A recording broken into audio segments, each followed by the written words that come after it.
Ketemu saat ini dengan saya di mata pelajaran pemrograman dasar. Nah, di pertemuan pertama ini adalah pertemuan untuk orientasi pertemuan. Jadi orientasi pertemuan ini kita akan melakukan review kira-kira di pelajaran pemrograman dasar ini kita harus ngapain, ya. Kita harus melakukan apa gitu, di pemrograman dasar.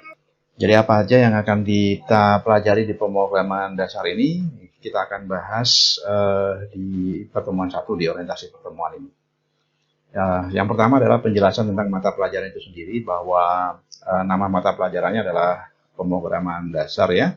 Kemudian jumlah jamnya adalah 3 jam pelajaran, di mana masing-masing jam itu per jam, masing-masing 1 jam itu terdiri dari 45 menit. Jadi kita akan bertemu di mata pemrograman dasar ini ketika memiliki jam tatap muka itu 3 jam kali 45 menit. Jadi 90 tambah 45, 135 menit, ya. Kalau 135 menit itu berarti sekitar 2 jam 15 menitan. Dan pemrograman dasar ini juga nanti akan berlangsung di semester ganjil ini, nanti juga akan berlanjut di semester genap sebenarnya. Kemudian prasyaratnya adalah logika berpikir. Jadi ketika mengikuti mata pelajaran ini, siswa itu diharapkan memiliki logika berpikir yang logis. Jadi tidak menggunakan perasaan. Karena kita tahu bahwa komputer itu tidak tahu perasaan. Dia tidak kenal perasaan. Komputer itu mengajak kita berpikir logis. Kalau tidak 0, ya 1. Gitu. Kalau tidak iya, ya tidak. Kalau tidak oke, ya tidak. Gitu. Jadi jawabannya selalu iya dan tidak. Tidak ada jawaban di tengah-tengah. Kemudian status mata pelajarannya adalah wajib, karena ini adalah mata pelajaran yang memang harus dimiliki, harus dilalui atau ditempuh oleh siswa yang mengambil mata pelajaran rekayasa perangkat lunak. Ya, ini wajib. Kemudian tujuan dari mata pelajaran ini adalah yang pertama, siswa mampu menyusun algoritma atau flowchart menyelesaikan masalah-masalah sederhana. Apa itu algoritma, apa itu flowchart, nanti akan ada pembahasan sendiri, ya. Yang jelas siswa nanti diharapkan mampu menyusun itu. Kemudian yang kedua, siswa mampu membuat program dan mengimplementasikannya untuk menyelesaikan masalah-masalah sederhana dengan bahasa pemrograman Python. Jadi algoritma dan flowchart yang telah dibuat nanti diimplementasikan ke dalam bahasa pemrograman. Bahasa pemrogramannya nanti akan menggunakan Python. Apa itu Python? Nanti kita akan bahas di pertemuan sendiri.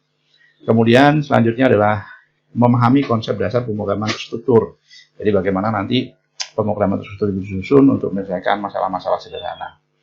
Kemudian mengenal elemen dasar bahasa pemrograman terstruktur menggunakan bahasa pemrograman Python, merancang algoritma untuk solusi berbagai masalah komputasional sederhana. Jadi bagaimana sebuah masalah dalam kehidupan sehari-hari itu bisa diselesaikan secara komputerisasi, gitu, ya. Kita akan belajar di mata pelajaran ini. Kemudian mentransformasi algoritma tersebut ke dalam bahasa pemrograman terstruktur menggunakan bahasa Python, ya. Jadi masalah-masalah itu kita nanti transformasikan ke dalam baris kode program dengan menggunakan bahasa pemrograman Python. Nah, materi apa yang akan dipelajari di sini di mata pelajaran pemrograman dasar ini? Yang pertama adalah ada algoritma, kemudian flowchart, kemudian Python. Ya, di Python nanti kita akan mengenal apa itu Python, kemudian bagaimana melakukan instalasi Python, bagaimana membuat baris kode program Halo Dunia, membuat percabangan if, kemudian membuat ulangan dengan loop, kemudian bagaimana kita nanti mengenal list, juga nanti bagaimana kita mendefinisikan modul sendiri. Nah, ini adalah materi-materi atau cakupan materi nanti yang akan kita pelajari di pemrograman dasar. Dan tentu saja karena kita kondisinya sekarang BDR, materi-materi ini nanti akan kita sajikan dalam bentuk video tutorial, gitu, ya. Jadi tidak dalam bentuk PowerPoint seperti ini aja, karena tentu saja mungkin bisa membosankan, sehingga nanti perlu kita buatkan video tutorial, tinggal melihat kemudian nanti dipraktikkan, gitu. Kemudian evaluasi dan asesmen. Jadi evaluasi dan penilaian di mata pelajaran ini, yang pertama adalah mengisi absensi di setiap pertemuan. Jadi nanti siswa harus mengisi absen di setiap pertemuan yang diberikan. Selanjutnya membuat self assessment atau penilaian diri dari setiap video tutorial yang diberikan. Jadi setiap siswa yang ikut mata pelajaran ini akan mendapatkan video tutorial, harus, ya, wajib melihat video tutorial karena kita kondisinya BDR. Nah, kemudian setelah melihat video tutorial dia melakukan praktek.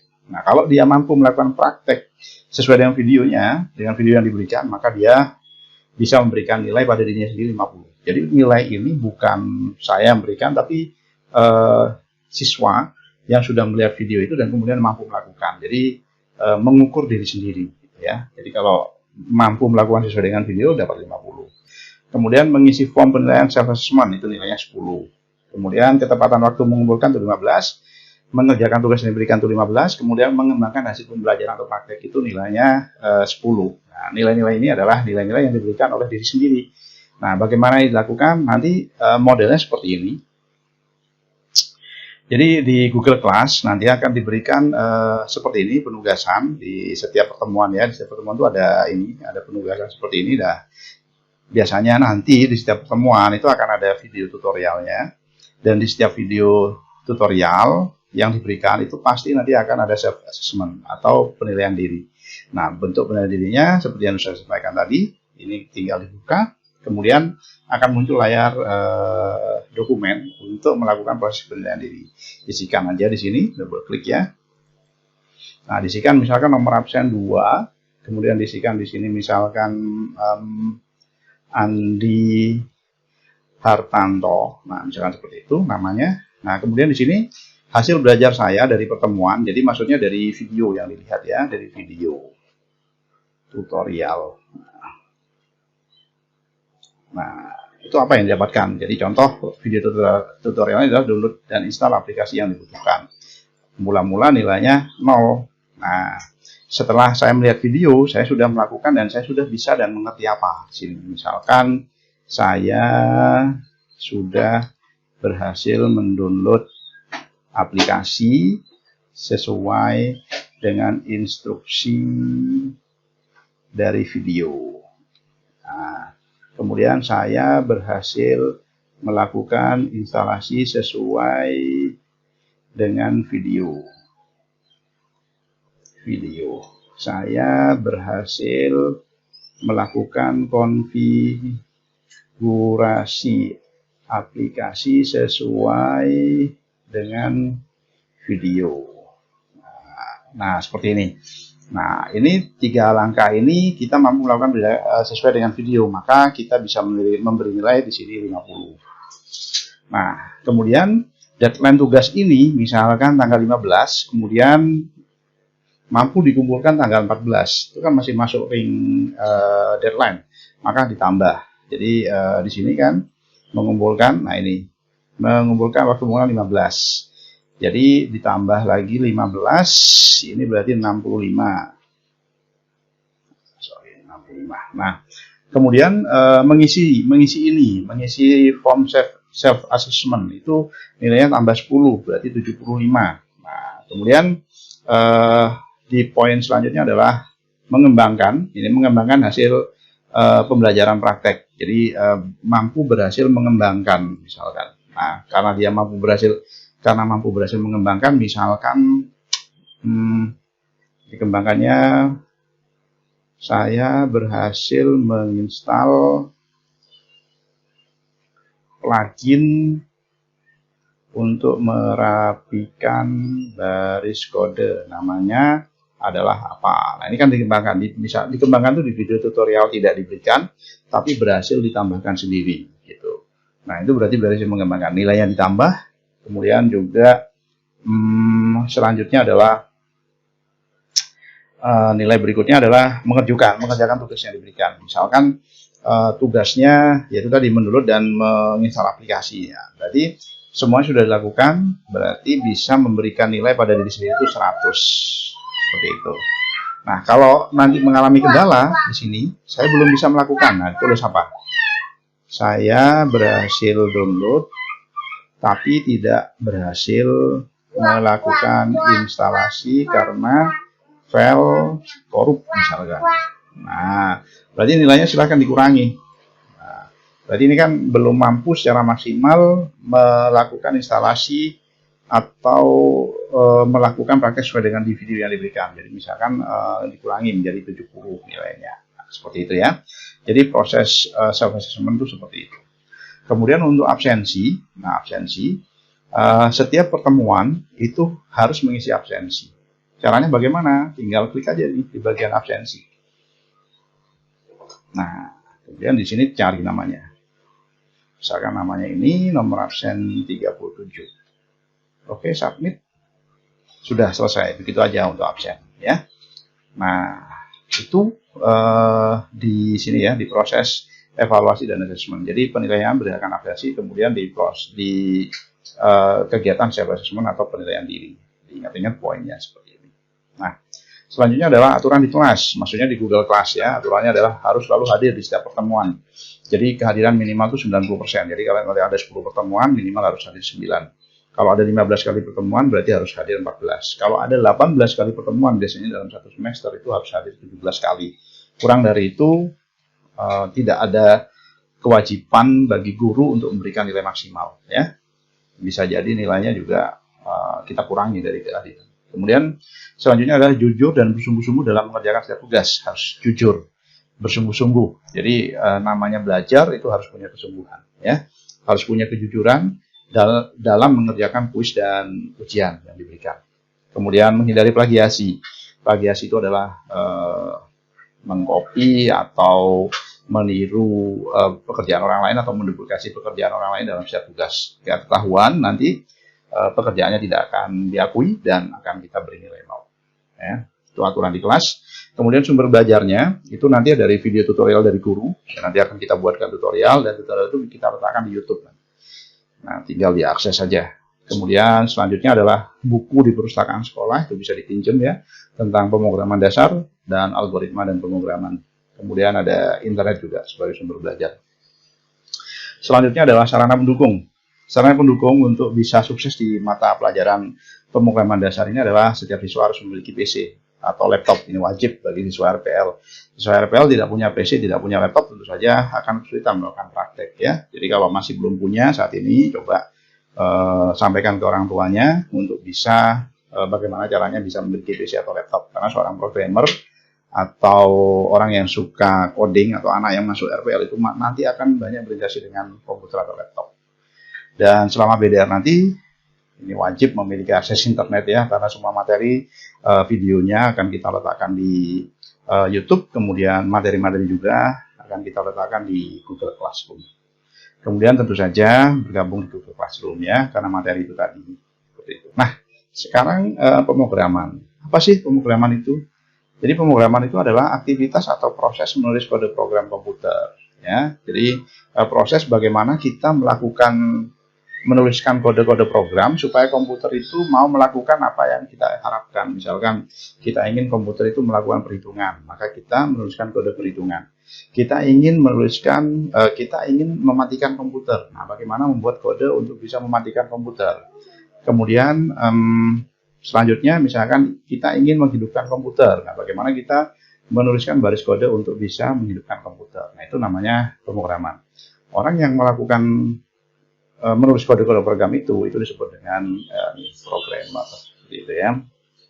Nah, tahu ini adalah Steve Jobs. Steve Jobs itu adalah pemilik perusahaan Apple. Sekarang sudah almarhum ya, pada tahun 2011 kemarin meninggal. Beliau menyampaikan bahwa everybody should learn how to program a computer because it teaches you to think. Jadi setiap orang itu harus belajar bagaimana melakukan pemrograman komputer. Karena dengan begitu sekaligus dia mendidik dirinya sendiri untuk berpikir. Jadi orang yang suka berpikir itu biasanya menggunakan logika, tidak menggunakan perasaan. Jadi orang yang selalu berpikir itu biasanya orang yang cerdas, memiliki logika yang masuk akal, dan itu sesuai dengan cara berpikirnya komputer yang selalu berpikir tentang logik, ya, logik. Kalau enggak ya tidak ada kata-kata di tengah-tengah. Untuk mengetahui Steve Jobs di Apple, kita bisa browsing di internet, kita masukkan ini. Nah, Apple Computer. Nah, kalau kalian lihat ini ya, Apple Computer, pemiliknya adalah Steve Jobs, atau pasti kenal dengan ini, iOS. Nah, ini Apple. Nah, HP Apple. Nah, Apple itu ya ini, penemu dan pemiliknya adalah ini, Steve Jobs. Ya, kemudian programmer dan profesi lain. Nah, kita lihat dari ilustrasi gambar ini, kita lihat di sebelah kiri ini adalah gambaran seorang programmer, dan sebelah kanan adalah gambaran profesi lain. Ada dokter, ada chef, ada perawat, ada insinyur. Nah, kalau mereka kelihatannya sepertinya penuh dengan senyum, gitu ya. Tapi kalau programmer kehidupannya adalah di depan di depan ini, di depan komputer. Nah, pusing juga di depan komputer itu gambaran programmer. Kenapa? Karena programmer itu kan bekerjanya memang di depan komputer. Learn how to compute. Jadi belajar bagaimana membuat komputer itu bekerja untuk kita, ya, bekerja sesuai dengan yang kita inginkan. Itu programmer. Kemudian ilustrasi antara chef dan programmer. Kalau chef itu memiliki dasar pengetahuan dan teknik pengolahan masakan, bekerja mengikuti resep masakan. Kemudian bedanya master chef dengan chef itu, kalau master chef itu biasanya menyajikannya dengan style, karena dia master, ya, dia style. Kemudian resep yang ada itu biasanya sudah tidak bekerja berdasarkan resep itu aja, mesti dikembangkan, dimodifikasi, sehingga kemudian tidak menutup kemungkinan untuk bisa memunculkan resep yang baru. Kemudian chef juga biasanya bekerjanya lebih efisien dari chef yang normal, ya, master chef. Nah, kalau programmer itu dia memiliki dasar pengetahuan dan teknik pemrograman, sense of programming. Kemudian dia bekerja mengikuti algoritma dan flowchart. Seperti yang sudah disampaikan tadi, ya, bahwa algoritma dan flowchart itu adalah mata pelajaran wajib atau tahapan-tahapan wajib yang harus dipelajari oleh seorang programmer. Nah, kalau good programmer itu bagaimana? Good programmer itu pasti dia menyajikannya dengan style. Setiap programmer pasti memiliki gaya tersendiri, gaya sendiri-sendiri untuk membuat garis kode program. Kemudian algoritma yang dibuat itu adalah efektif, ya. Jadi bagaimana menyelesaikan masalah dengan lebih efektif. Kemudian bekerjanya juga lebih efisien. Itu kalau good programmer. Nah, makanya nanti ketika kita belajar di pemrograman dasar, harapannya nanti kita akan menjadi seorang programmer yang bagus.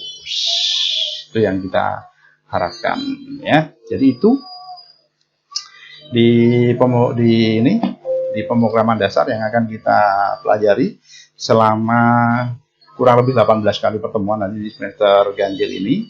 Entah nanti kondisi memungkinkan untuk tatap muka atau masih tetap DDR, yang jelas kita punya 18 kali pertemuan, dan ini adalah pertemuan pertama orientasi pertemuan. Mudah-mudahan di orientasi pertemuan pertama ini sudah memiliki gambaran kira-kira apa yang akan dilakukan di pemrograman dasar. Yang jelas kita akan belajar bagaimana membuat komputer bekerja sesuai dengan yang kita inginkan, bukan kita bekerja sesuai dengan apa yang disajikan oleh komputer. Seperti itu.